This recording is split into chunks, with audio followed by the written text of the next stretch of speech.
வணக்கம் நண்பர்களே, welcome to movie critic channel. இன்னைக்கு நம்ம பார்க்க போற திரைப்படம் மலேசியாவுல இருந்து தமிழ் டப்பிங்குடன் ஒரு ஹாரர் படமா வெளிவந்திருக்கிற ஆராதனா. அமைதியான ஒரு கிராமத்துக்கு போற தம்பதிக்கு அங்கு கிடைச்ச எலும்பு கூடால என்னென்ன ஆபத்து வருது அப்படிங்கிறது தான் படமே.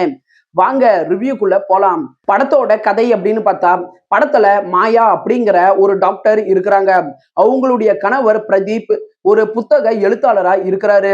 ஒரு நாள் ஒரு ஊர்ல மர்மமான முறையில எலும்புக்கூடுகள் கிடைக்குது.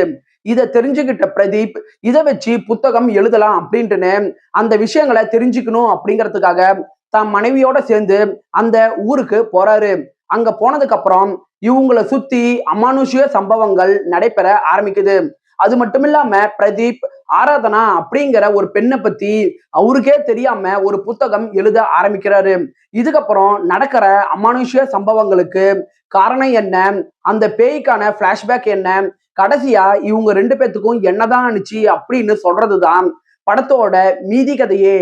படத்தோட பாசிட்டிவ்னு பார்த்தா, ஒரு ஹாரர் படத்துக்கு தேவையான மர்மத்தை இந்த படம் ஃபுல்லா நல்லாவே மெயின்டைன் பண்ணியிருக்கிறாங்க. படத்தோட ஆரம்பத்துல எலும்புக்கூடு கிடைச்சதுல இருந்து கிளைமேக்ஸ்ல வர ஆவிக்கான பின்னணி வரைக்கும் சஸ்பென்ஸை மெயின்டைன் பண்ண விதம் நல்லாவே இருக்குது. இந்த படம் ஒரு மலேசியன் மூவியாவே இருந்தாலும் படத்துல வர சினிமோட்டோகிராபிக் மற்றும் பின்னணி இசை ஹாலிவுட் தரத்துல நல்லாவே இருக்குது. இந்த படத்துல மாயா அப்படிங்கிற கதாபாத்திரம் தான் லீடான கதாபாத்திரம்.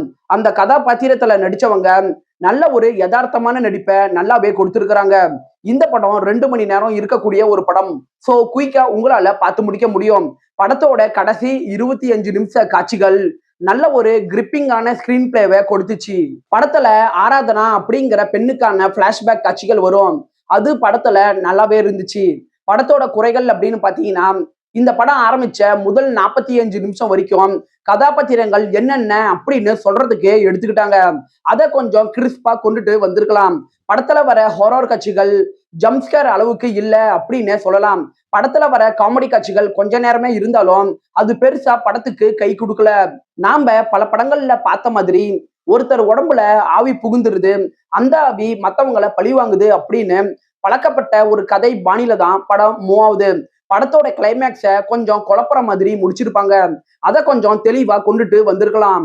ஓவராலா இந்த படம் ஒரு ஆவரேஜான படம் தான். 10க்கு 6.1 ரேட்டிங் கொடுக்கலாம்.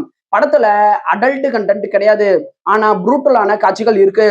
இந்த படம் தமிழ் டப்பிங்லயே இருக்கு. விருப்பப்படுறவங்க பாருங்க. என்னுடைய ரிவ்யூ உங்களுக்கு பிடிச்சதுன்னா மறக்காம லைக் பண்ணி சப்ஸ்கிரைப் பண்ணுங்க.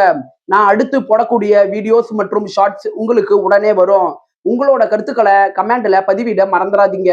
நாம வேற ஒரு வீடியோல சந்திக்கலாம். அது வரைக்கும் நன்றி, வணக்கம்.